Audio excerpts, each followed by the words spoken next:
Shalom, selamat siang Bapak Ibu. Sebelum mendengarkan firman Tuhan, kita bersatu dalam doa. Bapa di surga, kami sungguh bersyukur, berterima kasih untuk anugerah penyertaan Tuhan dalam kehidupan kami. Engkau masih menyertai kami dalam melakukan segala aktivitas kami, Tuhan. Bapa, kami ingin belajar dari firman-Mu. Berkatilah kami yang akan mendengarkannya. Dalam Kristus Yesus kami sungguh berdoa. Amin. Saudara-saudara yang terkasih, firman Tuhan yang akan kita dengarkan di Minggu 16 Maret 2025 terambil dari Mazmur 27 ayat yang pertama sampai dengan ke-6. Mazmur 27 ayat yang pertama sampai ke-6. Beginilah firman Tuhan. Dari Daud, Tuhan adalah terangku dan keselamatanku. Kepada siapakah aku harus takut? Tuhan adalah bentengku. Terhadap siapakah aku harus gemetar?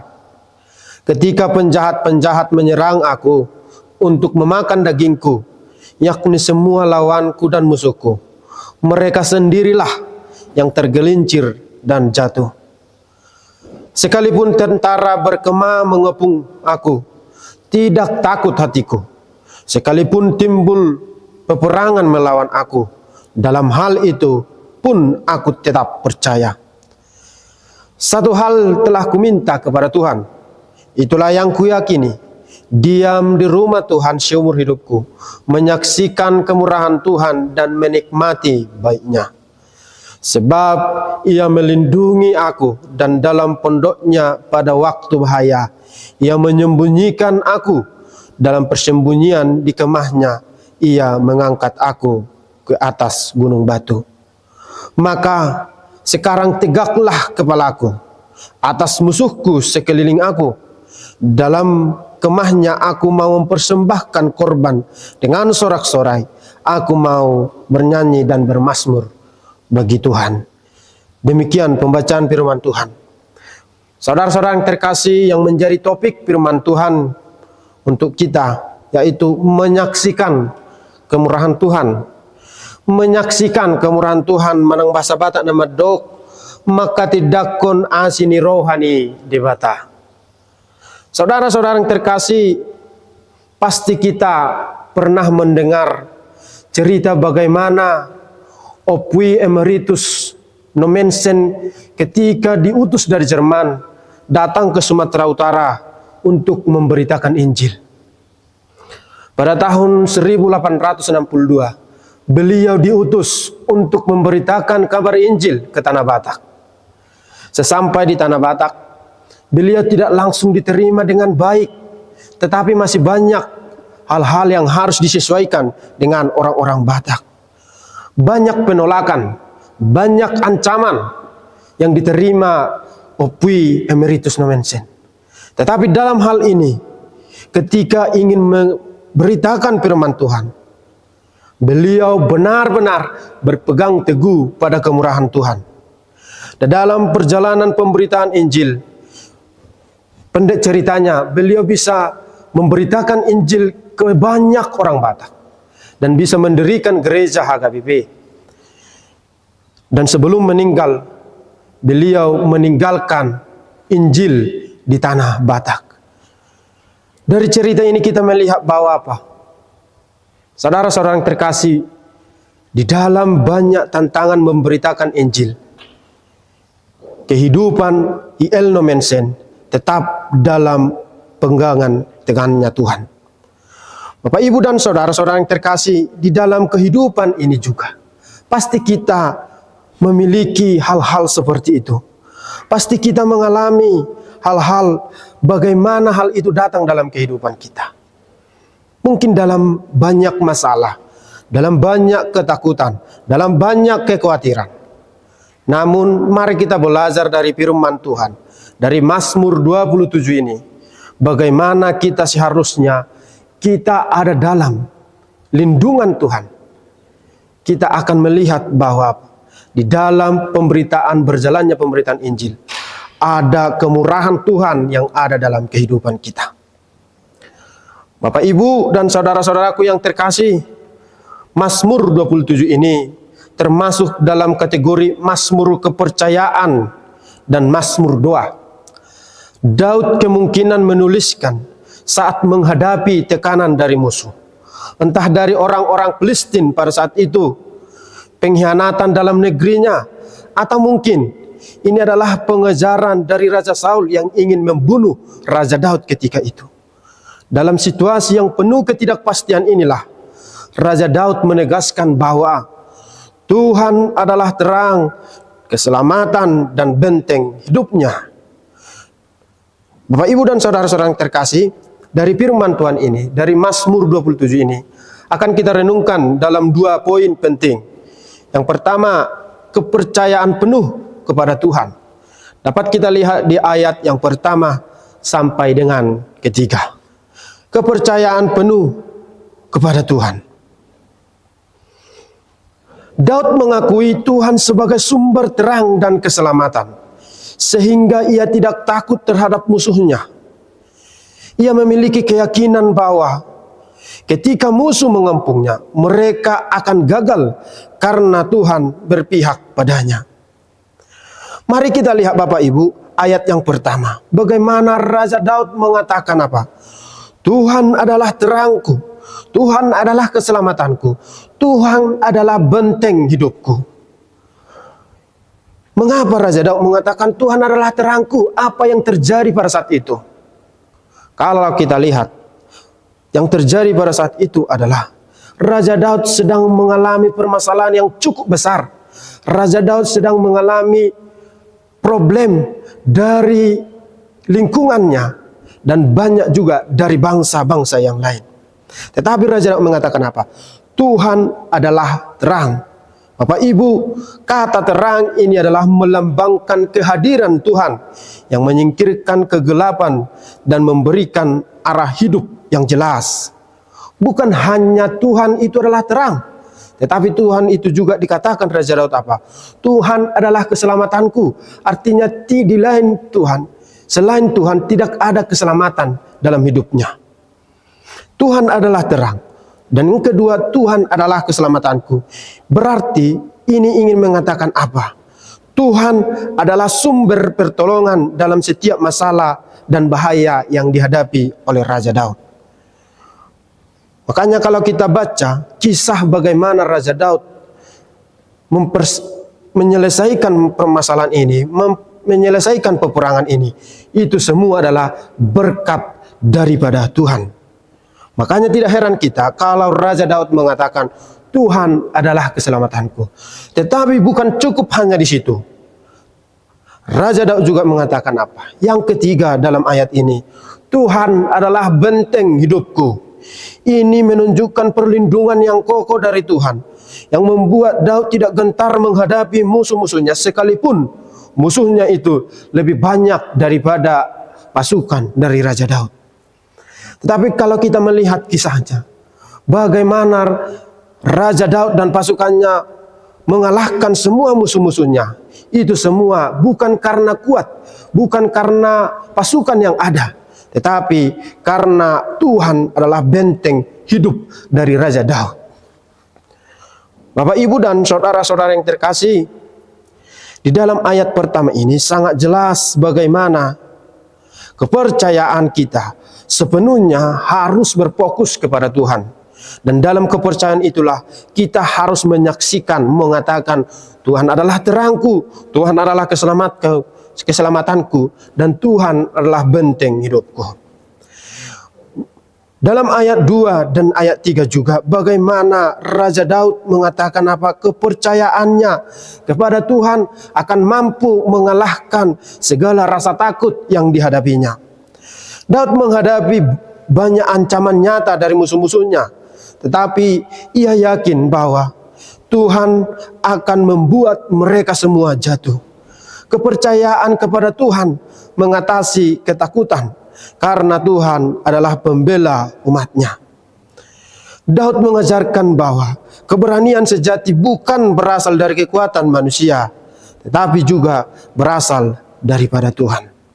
Oleh karena itu, saudaraku yang terkasih, dari ayat yang pertama sampai dengan ketiga ini sangat jelas bagaimana Raja Daud mengingatkan kita supaya apa? Kepercayaan kita harus penuh hanya kepada Tuhan. Itulah poin yang pertama. Poin yang kedua yang menjadi perenungan kita untuk hari ini, yaitu hasrat untuk bersekutu dengan Tuhan. Jikalau kita sudah mengatakan kepercayaan kita hanya kepada Tuhan satu-satunya, maka tentu poin yang kedua adalah hasrat kita untuk bersekutu dengan Tuhan. Kehidupan kita, segala aktivitas kita harusnya bersekutu dengan Tuhan. Saudara-saudara yang terkasih, Daud mengungkapkan satu permohonan, tinggallah di rumah Tuhan untuk selamanya. Ini menunjukkan bahwa baginya hadirat Tuhan lebih penting dari kemenangan militer atau keselamatan pribadi yang dia jalankan. Raja Daud percaya bahwa di dalam perlindungan Tuhan, ia akan diangkat di atas musuh-musuhnya dan bisa bersorak-sorai dengan pujian di dalam hidupnya, di dalam baiknya Tuhan.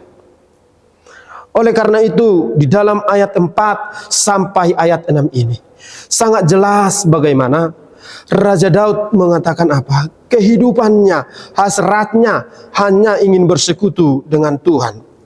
Mari kita baca Bapak Ibu ayat 4 sampai dengan 6. Ayat 4 mengatakan apa? Satu hal telah kuminta kepada Tuhan, itulah yang kuingini, diam di rumah Tuhan seumur hidupku, menyaksikan kemurahan Tuhan dan menikmati baiknya. Sebab ia melindungi aku dalam pondok pada waktu bahaya. Ia menyembunyikan aku dalam persembunyian di kemahnya. Ia mengangkat aku ke atas gunungnya. Ayat ke-6, maka sekarang tegaklah kepalaku mengatasi musuh sekelilingku. Dalam kemahnya aku mau mempersembahkan korban dengan sorak-sorai.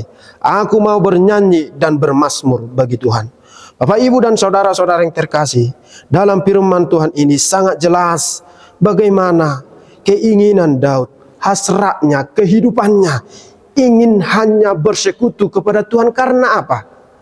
Di dalam peperangan itu Allah sudah menolong, Allah sudah memberikan yang terbaik, Allah sudah mengangkat Raja Daud dari setiap permasalahan itu. Dalam ayat 4 ini melihat bahwa ingin mengatakan apa? Keinginan untuk selalu beribadah dalam baiknya Tuhan. Dalam ayat 5 sampai 6 ini mengatakan apa? Raja Daud ingin memberikan yang terbaik dalam hidupnya hanya kepada Tuhan. Dan dalam ayat 5 sampai 6 ini Tuhan memberikan perlindungan dan mengangkat kemenangan umatnya. Bapak, Ibu, dan saudara-saudara yang terkasih, Tuhan tidak hanya melindungi dalam kesesakan kita, tetapi juga mengangkat umatnya ke tempat yang lebih tinggi. Tuhan memberikan kemenangan dan alasan untuk memuji Tuhan. Tetapi yang menjadi pertanyaan, bagaimana respon kita ketika Tuhan sudah memberikan kemenangan dalam hidup kita? Apakah kita lupa meninggalkan hal itu? Lupa akan kemenangan itu? Kita tidak datang kepada Tuhan ketika Tuhan sudah memberikan kemenangan. Tetapi dalam ayat ini, Mazmur 27 ini, sangat jelas bagaimana Raja Daud ketika dia sudah diberkati, dia hanya tinggal di baiknya Tuhan. Tetapi yang menjadi permasalahan Bapak, Ibu, dan saudara-saudara yang terkasih, sering sekali orang ketika sudah diberikan keselamatan lupa akan Tuhan. Tetapi ketika datang permasalahan, datang kepada Tuhan. Tetapi firman Tuhan pada hari ini mengingatkan kita supaya apa? Dalam situasi apapun, hasrat kita, hidup kita ingin hidup di dalam Tuhan. Oleh karena itu Bapak, Ibu, dan saudara-saudara yang terkasih, apa yang menjadi aplikasi dari firman Tuhan pada hari ini? Yang pertama apa? Percayalah kepada Tuhan apapun situasinya, apapun problemnya, apapun masalahnya, apapun kekhawatiran kita, sekalipun banyak masalah, percayalah kepada Tuhan. Raja Daud sudah sangat jelas mengatakan, Tuhan adalah terang dan keselamatan kita, sehingga kita tidak perlu takut menghadapi tantangan hidup ini.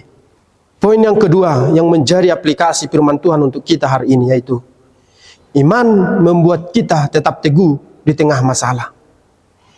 Bagaimana Raja Daud juga mengalami hal ini. Iman membuat kita tetap teguh di tengah masalah.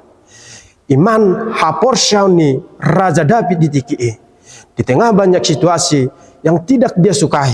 Tetapi melalui iman itulah ia teguh di hadapan, di tengah-tengah permasalahan yang terjadi di sekeliling Raja Daud ketika itu. Ketika kita percaya kepada Tuhan, kita tidak akan mudah goyah oleh ancaman atau kesulitan apapun. Karena apa? Iman kita hidup dan bertumbuh hanya di hadapan Tuhan. Aplikasi yang ketiga yaitu mencari hadirat Tuhan adalah kunci ketenangan. Bapak, Ibu, dan saudara-saudara yang terkasih, hubungan yang dekat dengan Tuhan memberikan damai sejahtera yang melampaui segala akal kita. Oleh karena itu, hal yang paling penting adalah dari firman Tuhan ini, mencari hadirat Tuhan adalah kunci ketenangan kita. Aplikasi yang terakhir, yang keempat yaitu, Tuhan tidak hanya melindungi, tetapi juga Tuhan memberikan kemenangan. Sangat jelas dalam ayat ke-5 dan ke-6. Bagaimana Raja Daud itu bukan hanya diberikan kemenangan, tetapi juga Tuhan memberikan perlindungan yang baik. Hal yang sama juga sama kita, Bapak Ibu. Tuhan tidak hanya melindungi kita dalam situasi apapun, dalam situasi problem apapun, tetapi juga Tuhan akan memberikan kemenangan kepada kita untuk mengalahkan itu semua. Tuhan tidak hanya menyelamatkan kita dari masalah, tetapi juga mengangkat kita ke tempat yang lebih tinggi untuk mengalahkan masalah itu. Oleh karena itu, Bapak, Ibu, dan saudara-saudara yang terkasih, Mazmur 27 ayat yang pertama sampai dengan ke-6 ini mengajarkan kita bahwa orang percaya akan selalu menyaksikan kemurahan Tuhan jika mereka tetap berharap kepadanya. Daud adalah teladan bagi kita, bagaimana kita seharusnya mengandalkan Tuhan dalam segala keadaan kita. Oleh karena itu, percayalah kepada Tuhan, hiduplah di hadapan Tuhan, dan jangan pernah meninggalkan Tuhan. Amin. Kiranya Tuhan menyertai kita. Kita bersatu dalam doa. Terima kasih Tuhan untuk firman-Mu yang mengajarkan kami tentang kemurahan-Mu dalam kehidupan kami, dalam menjalankan situasi kehidupan kami ini. Bagaimana Engkau memberkati, melindungi, menyertai hamba-Mu Raja Daud ketika dalam ada permasalahan. Hal yang sama juga Tuhan menyertai, melindungi umat-Mu, umat gereja-Mu saat ini dalam situasi banyak permasalahan. Kami percaya Tuhan akan menyertai kami. Tuhan akan memberkati kami dalam menyelesaikan masalah ini. Kiranya firman-Mu ini Tuhan terus-menerus hidup dan boleh kami aplikasikan dalam kehidupan kami. Terima kasih Tuhan. Kehidupan kami hanya kami serahkan ke dalam tangan-Mu. Tuhan menyertai kami. Dalam Kristus Yesus kami berdoa. Amin. Selamat hari Minggu. Tuhan Yesus memberkati.